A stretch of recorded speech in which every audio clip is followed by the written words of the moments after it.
모든 사람이 죄를 범하였음에 하나님의 영광에 이르지 못하더니 모든 사람에게 죄가 들어온 경위를 깨닫는 것은 참으로 중요합니다. 오늘 본문 말씀은 모든 사람이 죄를 범하였음에 하나님의 영광에 이르지 못했다 표현하고 계신데, 사랑하는 우리 성도 여러분, 우리는 지금 죄에 대해서 계속 연속해서 깨닫고 있습니다. 이거 왜 이렇게 긴가 생각하실 수도 있으나, 여러분, 우리가 죄가 무엇인지 확실하게 안다라는 것은 대단히 중요한 일입니다. 왜냐하면 죄를 깨닫지 못하고 죄가 무엇인지를 우리가 모르고 내가 죄인이란 것을 깨닫지 못한다면 이 큰 복음의 가치를 이해할 수 없기 때문에 죄인 된 것을, 죄 자체를 아는 것이 그렇게 중요합니다.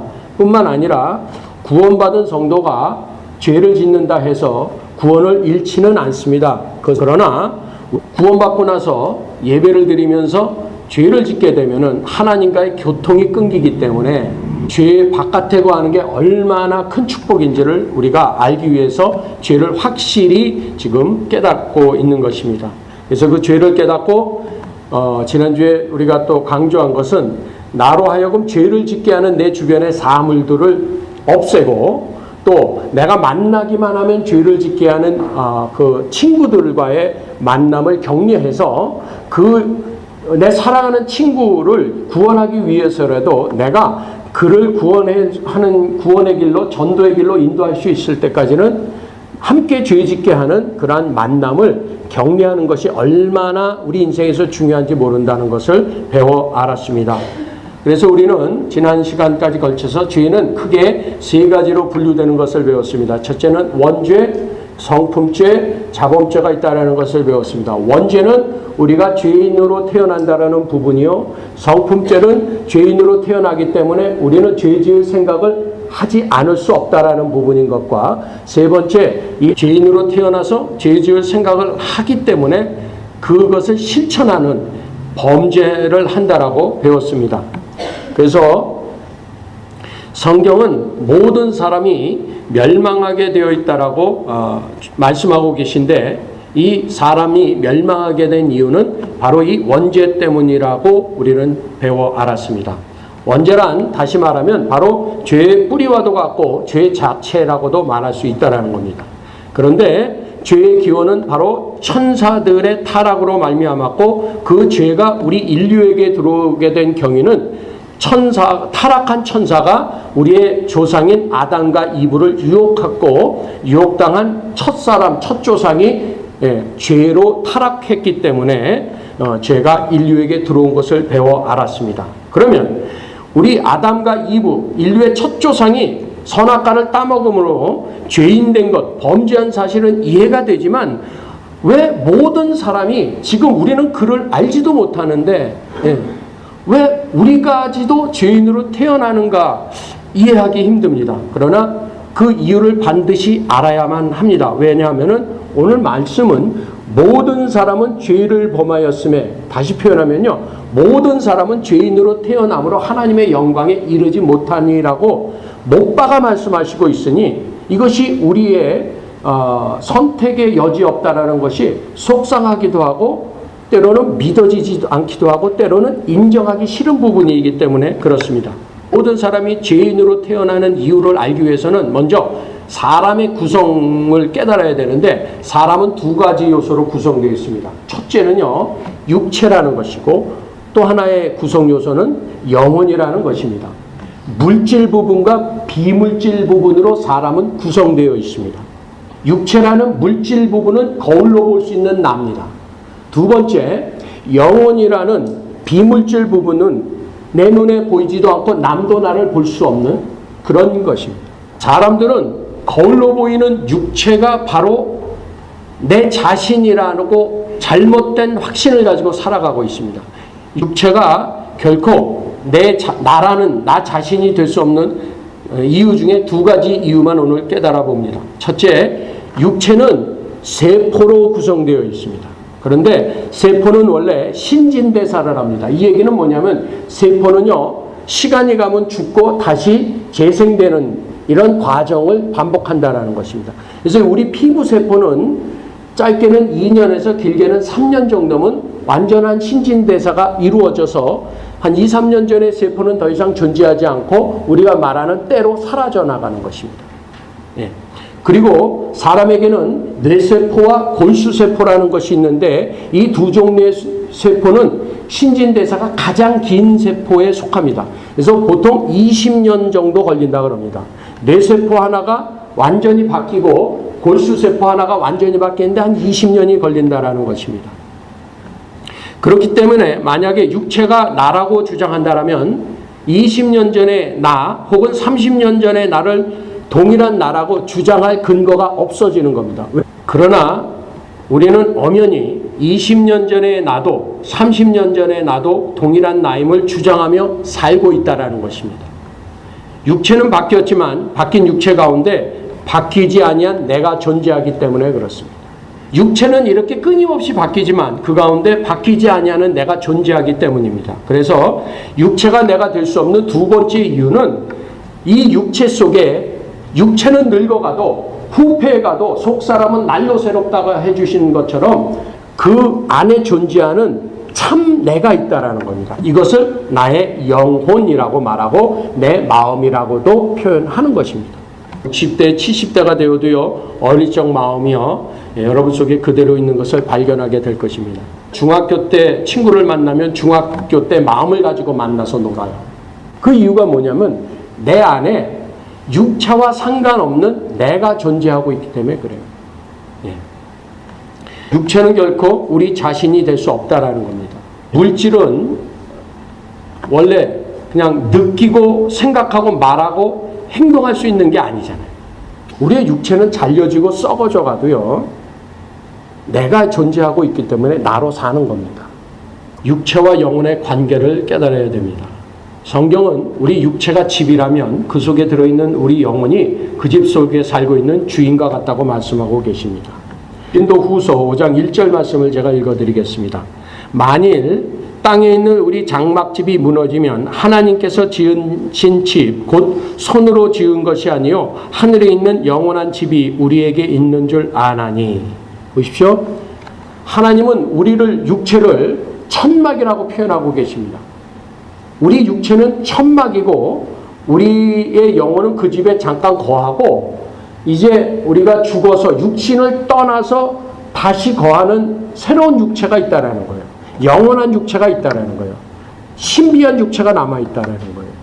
그러므로 그 이야기는 뭡니까? 계속해서 고린도후서는 이렇게 말하고 있습니다.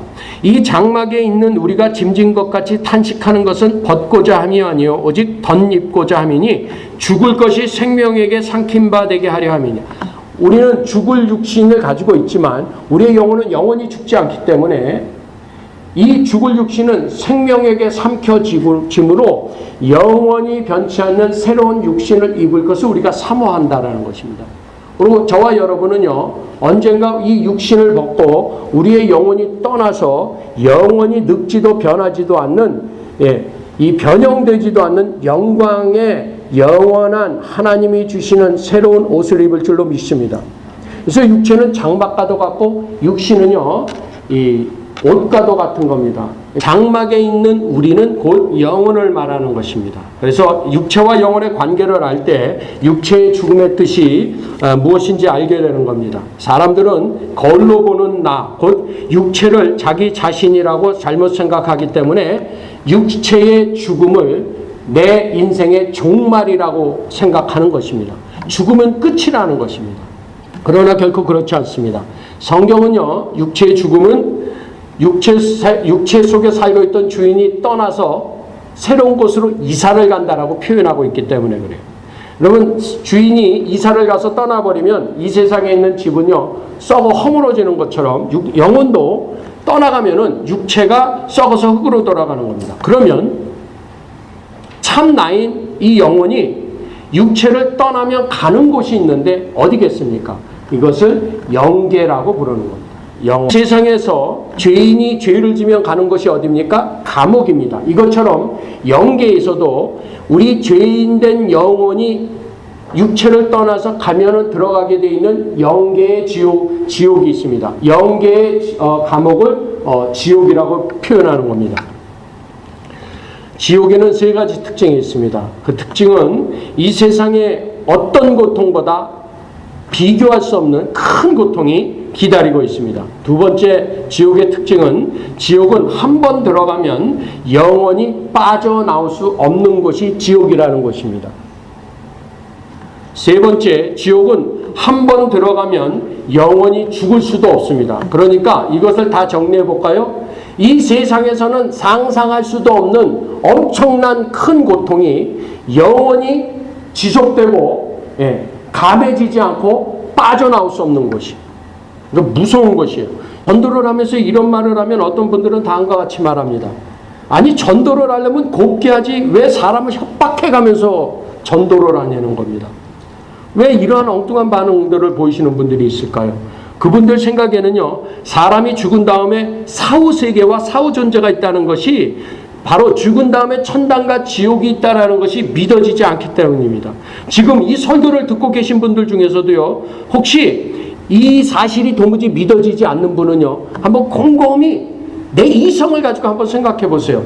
여러분이요, 내가 죽은 다음에 천당과 지옥이 없다라고 믿고 내가 죽은 다음에 나는 끝이 난다라는 사후 나의 존재를 믿지도 이해하지도 않는 근거는 과연 무엇입니까? 여러분이 천당과 지옥이 없고 하나님이 계시지라도 나랑 상관없다라고 지금 굳게 믿고 계신 근거가 뭡니까? 하나뿐이 없습니다. 그거는 여러분이 아직 죽어보지 않았기 때문에 사후에 어떤 세계가 없다라고 믿고 계신 겁니다. 조선 사람들이요, 알지 못했던 시간에도 지금 우리가 살고 있는 미대륙은 존재하고 있었습니다. 그러나 조선 사람들은 미대륙이 있을 것을 믿지 않고 살았습니다.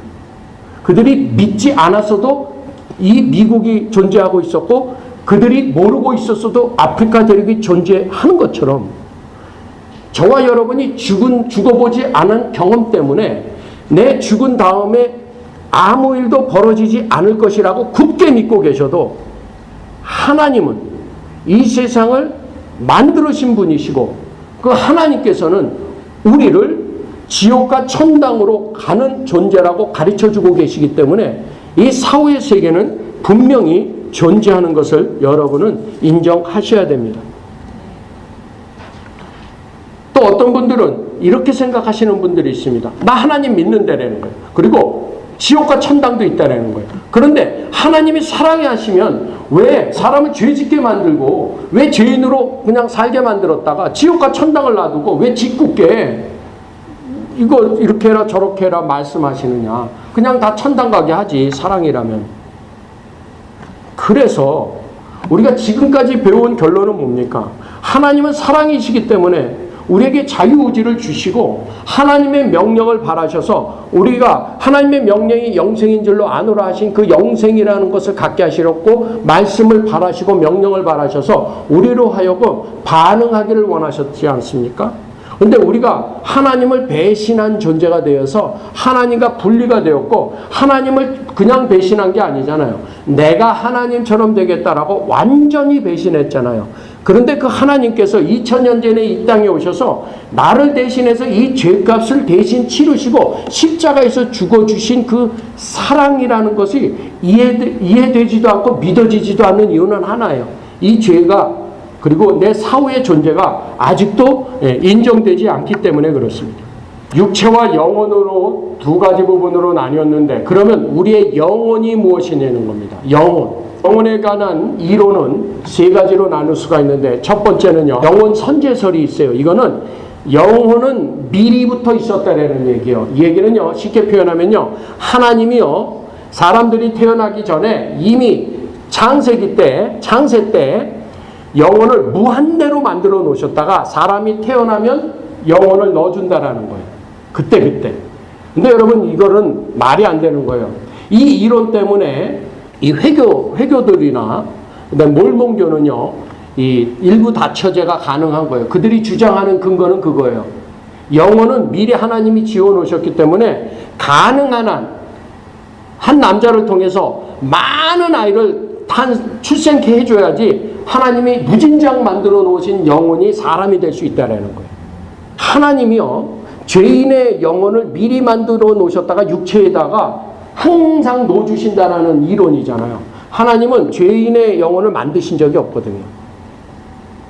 그 다음에 두 번째 영혼에 관한 이론은요, 영혼 창조설이 있어요. 아기가 출생할 때 태중에서는 호흡을 안 하고 있다가 출생하면서 호흡이 터질 때 영혼을 불어넣어 주신다는 거예요. 아담의 코에 생기를 불어넣으신 것처럼. 근데 그것도 보세요. 육체로 태어날 때 영혼이 들어가면서 그가 죄인 된다라는 얘기랑 똑같잖아요. 죄인의 영혼이니까. 그러므로 영혼 선제설과 영혼 창조설은 성경적이지 않습니다. 그러면 성경이 가르치고 있는 영혼에 관한 이론은 무엇이냐면 영혼 분리설이라는 겁니다. 여러분, 오늘 이것을 자세히 들으시고 정말 잘 깨달으셔야 되는 이유는 뭐냐면은 하나님이 우리를 영을 주셔서 우리에게 마음이라는 것이 있는데 이 눈에 보이지 않는 나라는 존재는 영원히 멸해지지 않는, 영원히 죽지 않는 존재거든요. 그러니까 첫사람 아담으로 말미암아 내가 죄인으로 태어난다라면요, 나의 의지와 관계없이 내가 죽으면요, 나는 죽지 못하는 영혼이 있기 때문에 나는 썩어지는 육체 말고 정말 나는 영원토록 지옥에 가서 영벌로 남아있든지 영원토록 천국에 가서 영생으로 남아있든지 둘 중 하나이기 때문에 저와 여러분은 오늘 결정하셔야 되는 겁니다. 영생입니까? 영벌입니까? 죄가 우리에게 들어온 가장 구체적인 성경의 이 해석은 무엇이냐면, 가르침은 무엇이냐면은 영혼은 분리된다라는 것입니다. 우리가 배운 창세기에서 보면, 창세기 2장에 보니까 하나님이 흙으로 아담을 지으시고는 이 우리가 보이는 육체 부분입니다. 근데 아담이 흙으로 지음을 받았을 때 사람이 됐습니까? 안 됐습니까? 아직 아니었습니다. 육체만 이루어져 있었습니다. 그때 하나님께서 코에다 생기를 불어넣으시니 곧 하나님의 성령을 부어넣으시니 그가 생명이 된지라, 그 다음에 그는 사람이었습니다. 아시겠습니까? 그런데 그럼 보세요. 아담에게는 영혼이 들어갔습니다. 그런데 성경에서는 그 말씀으로만 맞췄다라면 우리는 이 해석을 할 수가 없겠는데, 여러분, 말라기 2장에 가면은 어떤 말씀을 하냐면은 여호와께서는 영이 유여하실지라도 오직 하나만 짓지 아니하셨느냐. 그 이유는 거룩한 자손을 얻으려고 한 영만 지으셨다라는 겁니다. 이 한 영은 아담인 것을 우리는 너무 잘 알고 있습니다. 이 이야기는 뭡니까? 아담에게만 영을 주셔서 하나님의 성령을 봐서 아담에게 아담의 영혼이 생겨났다라는 것입니다. 그런데 이 유일한 영혼인 아담을 잠재우시고 이브를 만들어내셨어요. 이브를 만들어내셨을 때 하나님은 성경에 분명히 한 영만 지으셨다고 못 박으셨기 때문에 이브에게는 영을 불어넣지 않으셨다는 것이 확실합니다. 그런데 사람은 영혼이 없이는 사람 될 수가 없습니다. 생명이 없기 때문입니다. 그렇다면은 이것은 마치 우리가 아메바라는 단세포 생물을 현미경으로 바라보고 있으면은 시간이 지나면서 이 단세포가 번식해 나가는데, 이 단세포에는 이 세포가 있고 가운데 핵이 있는데, 이 시간이 지나면은 이 단세포에서 세포 핵이 2개가 생깁니다. 2개가 생기면서 이것이 이렇게 땅콩 모양으로 점점 줄어들면서, 가운데가 줄어들면서 세포의 모양과 크기는 다시 똑같은 비율로 자라나기 시작하면서 2배 크기가 되면서 핵은 양쪽으로 나뉘다가 시간이 되면서 완전히 분리되게 있습니다. 이것을 세포 분열이라고 과학자들은 확인해냈습니다. 이것처럼 하나님은 사람의 영을 하나만 지으셨는데 마치 세포 분열을 통해서 2개의 세포가 만들어지는 것처럼 아담의 영혼이 이브에게 분리되음으로 말미암아 나눠진 것입니다. 그래서 하나님의 앞에 우리가 죄를 지면서 하나님에게서 죄인으로 태어나서 죄인의 자식으로 태어나는 것은 예를 들어서 죄 짓기 전에 아담과 이브의 영은 하였다라고 쳐보세요. 하얘. 죄가 없었어. 그런데 아담과 이브가 죄를 지면서 그 영혼이 새카만 죄인으로 변했다고 쳐보세요. 그 다음에는 까만 세포라는 까만 영이 분리되면 하얀 영이 되겠어요? 까만 영이 되겠어요? 까만 영이 되는 것처럼 죄인의 영혼으로 완전히 죄인이 된 다음에는 당연히 태어나는 우리는 죄인의 영혼을 품고 태어나게 되어 있는 것입니다. 여러분, 저는 최씨입니다. 저는 태어나서 최씨가 되려고 호적을 옮겨본 적도 없고 최씨가 되려고 성을 바꿔본 적도 없고 최씨가 되려고 어떤 노력을 해본 적도 없습니다. 저는 최씨입니다. 왜 그럴까요? 우리 아버님이 최씨이기 때문에 그렇습니다. 저희 아버님도 최씨가 되려는 노력을 한 번도 한 적이 없습니다. 왜요? 그분의 아버님이 최씨였기 때문에 그런 겁니다. 그런 것처럼 제가 최씨의 후손으로 저절로 최씨로 태어나는 것처럼 새까만 죄인에게서 새까만 죄인의 영을 가지고 태어나는 모든 육체마다 그 죄인의 영혼이 내게 분리되어 들어옴으로 말미암아 모든 인류는 죄인으로 태어났을 뿐이 없는 것이 우리의 죄의 유전인 것입니다. 그래서 어떤 존재도 아담과 이브가 만들어 놓은 원죄를 부인하고 태어날 수 있는 존재는 존재하지 않는 것입니다.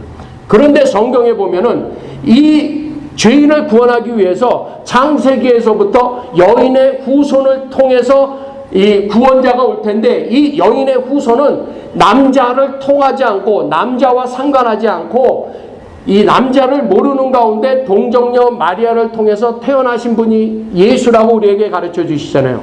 이러보건대 여자에게는 원죄에 대한 유전력이 없는 것 같아요. 여자에게는 죄의 유전력이 없다라는 거예요. 왜? 첫사람을 만드신 게 아담이었기 때문에 아담에게 제사권을 주셨고 아담에게 상속권을 주셨다는 얘기는 죄의 상속권까지도 들어가는 거예요. 아담이 죄인이 돼서 마귀를 예배한 것처럼 마귀를 향한 예배권이 상속된 것이 죄의 권세인 것처럼 아담이 첫사람 상속자였기 때문에 그 옆에서 태어난 여자는 그 죄에 관해서 아무 권리가 없는 것이에요. 만약에 여자에게도 죄의 유전력이 있었다면 성령을 통해서 아기를 잉태하셨어도 성령을 통해서 태어나는 아기 예수조차도 여자의 죄의 유전력을 통해서 예수님이 죄 없이 태어나지 못하는 것입니다. 그래서 예수님을 이 땅에 보내신 하나님의 그 거룩하신 계획과 하나님이 우리를 구원하시기 위하여 우리를 창조하실 때 미리 예정하신 하나님의 전능하신 뜻은 여자에게는 죄의 유전력이 없는 엄청난 비밀을 감춰 놓으셨다라는 것입니다. 여자에게 죄의 유전력이 없기 때문에 우리는 오늘 예수를 통해서 천국에 가는 죄 없는 의인으로 살아나는 줄로 믿습니다. 그러므로 우리는 죄 없이 태어나신 예수님께 우리의 모든 죄가 전가된 것을 믿음으로 오직 예수로 새롭게 태어나지 않고는 천국의 기쁨을 누릴 수가 없는 것입니다. 7월 독립기념일 주간이 되면은요, 그 다음에 저랑은 전혀 상관이 없는 게 우리나라가 아니잖아요. 그런데요, 30년이 됐는데도요, 저는 8월 15일 그러면요, 광복절이 기억나고요, 6.25가 되면 6.25 전쟁이 기억나고요, 우리가 그렸던 포스터가 생각이 나요. 30년이나 이 땅에 살았는데도요, 독립기념일이 저와는 아무 상관없는 것처럼 느껴지는 거예요. 왜 그럴까요? 왜 그럴까요? 제가 내 나라에서 태어나서 남의 나라에 왔기 때문에 아직도 내가 태어난 나라에서 지내던 절기가 나의 가슴을 감동하는 것입니다. 마치 우리가 하나님 나라에 정말 거듭남으로 태어나지 않으면 예배가 내게 감동이 없는 거예요. 하나님 나라에 정말 내가 태어나 본 적이 없기 때문에 예수 그리스도의 보혈이 내게 감동이 없는 거예요. 그래서 저와 여러분은 오늘 어떻게 구해하셔야 되는가? 예배에 감동이 없고 찬양에 감동이 없고 하나님 말씀을 들어도 내 가슴을 울리지 않고 하나님 말씀을 들어도 은혜가 안 된다라면 이렇게 한번 생각해 보셔야 돼요. 내가 최선유 목사처럼 교회를 30년을 나왔는데 나는 여전히 세상에서 마시던 술 얘기가 나올 때 군대에서 하던 축구 얘기가 나올 때 흥분을 한다. 교회에서 나오는 뭐 전도 얘기를 하는데 병 고침을 얘기를 하는데 흥분이 되지 않는다. 간단한 걸거려 아직 성령으로 거듭나지 않지 않았을까 한번 고민해 보셔야 돼요. 이것은 하나님께서 우리의 죽은 영 대신에 새로이 다시 성령을 주심으로 말미암아 생명되게 해주시는 천국에 태어나게 하심으로 말미암아 천국의 독립기념일이 나의 광복절 되는 영적인 본어게인 하는 새로이 태어나는 생명인 줄로 믿습니다.